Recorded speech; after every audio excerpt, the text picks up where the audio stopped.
For example, আপনি যদি Canada বা অস্ট্রেলিয়ার ওয়ার্ল্ড র্যাঙ্কিংয়ে থাকা 500 থেকে 1000 কোনো ইউনিভার্সিটিতে পড়তে চান, বা যে সকল ইউনিভার্সিটি লেভেল 1 ক্যাটাগরিতে আছে এই ধরনের ইউনিভার্সিটিতে পড়তে চান, তাহলে আপনার টিউশন ফি খরচ হবে কমপক্ষে 50 থেকে 60 লক্ষ টাকা, যেহেতু ওদের মাস্টার্স 2 বছরের। অপরদিকে সেম র্যাঙ্কিংয়ে থাকা ইউকের কোনো ইউনিভার্সিটিতে পড়তে গেলে আপনার ম্যাক্সিমাম খরচ হবে 18 থেকে 25 লক্ষ টাকা। ফলে দেখা যাচ্ছে এখানে আপনার হয়ে যাচ্ছে মোটা অঙ্কের একটা সেভিংস।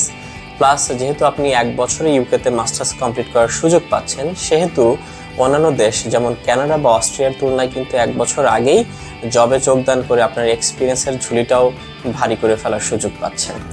এছাড়াও বর্তমানে ইউকের অনেক ইউনিভার্সিটি তাদের স্টুডেন্টসদের প্রোভাইড করছে 1 বছরের প্লেসমেন্ট অপরচুনিটি। দ্যাট মিনস আপনি মাস্টার্স কমপ্লিট করার পাশাপাশি ভার্সিটির মাধ্যমে একটা ব্রিটিশ কোম্পানির আন্ডারে 1 বছরের জব করার সুযোগ পাবেন উইথ স্যালারি, যেটা আপনার ভবিষ্যৎ ওয়ার্ক পারমিটের সময় জব পাওয়া থেকে শুরু করে পিআর পাওয়ার ক্ষেত্রেও একটা এক্সট্রা ভূমিকা বা গুরুত্বপূর্ণ ভূমিকা পালন করবে।